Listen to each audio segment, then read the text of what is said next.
የተወዳጁ መኒ ሃይስት ስፒን-ኦፍ የሆነውና በቅርቡ የተለቀቀው በርሊን ኤንድ ዘ ሌዲ ዊዝ አነርመን የተባለውን ሲሪየስ በስተመጨረሻም ጨርሻለሁ። አጠር ያለ ሐሳቤ ልንገራችሁ። ፎሎ ያላደረጋችሁ በነገራችን ላይ ፎሎ ማድረጋችሁ እንዳረሱ 200 ሺህ መግባት አለብን። በርሊን የመጀመሪያው ሲዝን እንግዲህ በ2023 ነበር የተለቀቀው። የመጀመሪያው ሲዝን ጥሩ የሚባል ነበር። ያው ከመኒ ሃይስት ጋር የሚወዳደር አይነት ባይሆንም ራሱን በሻለ መልኩ በጣም አሪፍ ነበር። ከፓሪሱ የስርቆት ስራቸው በኋላ እንግዲህ በርሊን እና ዳርሚያን ስፔን ሲቪያ ውስጥ አዲስ ፕላን እያወጡ አዲስ ዝርፊያ ለመፈጸም እያሰቡ ይገኛሉ። ከዕለታት አንድ ቀን ታዲያ በርሊን ወደ አንድ ፓርቲ ሄድና አንዲት ሴት ይተዋወቃል። ይቺ ሴት ታዲያ ወደ ቤቷ እንዲመጣና እንዲጎበኝላት ጥያቄ ታቀርብለታለች። እሱም ይቀበላል። ታዲያ ቤቷን ለመጎብኘት በሄደ ሰዓት ያጋጠመው ያልጠበቀው ነገር ነበር። ይቺ ሴት ወደ ቤቷ የጋበዘችው ባለቤቷ በርሊን ማን እንደሆነ ስለሚያውቅና ሊያናግረው ስለፈለገ ነበር። ባለቤቷም በርሊንን ለብቻው ያናግረውና ዘ ሌዲ ዊዝ ዘ አነርመን የተባለውን የዳቪንቺ ስዕል እንዲሰርቅለት ካልሆነ ደግሞ ሊያሳስረው እንደሚችል ይነግረዋል። ከዚህ በኋላ የሚፈጠረውን እናንተ እንድትወስዱ ተውላችሁ። ይሄ በርሊንን ያስፈራራው ሰውዬ በጣም ባለስልጣን ነው፣ በጣም ሀብታም ነው።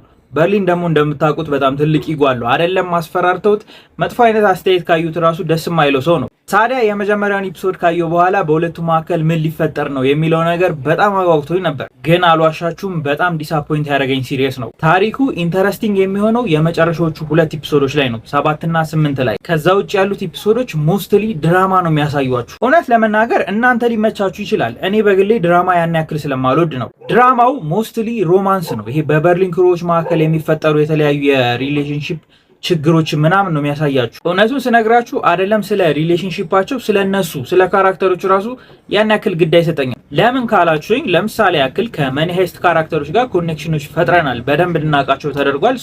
የእነሱ ህይወት ላይ የሚፈጠረው ነገር በሙሉ ያሳስበናል። እዚህ ላይ ካሉት ካራክተሮች ጋር ግን ያን ያክል አልተዋወቅንም፣ ኮኔክሽንም የለንም። ስለዚህ ግድ አይሰጠኝም። ብቸኛው ኢንተረስቲንግ ካራክተር በርሊን ነበረ። ሲሪየሱ በጣም ኢንተረስቲንግ የሚሆነው 7ኛውና 8ኛው ኤፒሶድ ላይ ነው። በእነዚህ ኤፒሶዶች ስርቆቱን ፕላን ሲያደርጉና አክቹሊ ሲተገብሩት ታያላችሁ። ያኔ ኢንተረስትድ ትሆናላችሁ። በዛ ላይ አንድ ያልጠበቅኩት ካሚዮ ነበረ። እሱም በጣም ኢንተረስቲንግ ነው። መጨረሻ ላይ ያው በርሊን ምን ያክል ስማርት እንደሆነ ለምን የፕሮፌሰሩ ወንድም እንደሆነ ታያላችሁ። እዛ ላይ እስከሚደርስ ግን የነበሩት ነገሮች ለእኔ በጣም ለማየት ከብዶኝ ነበረ።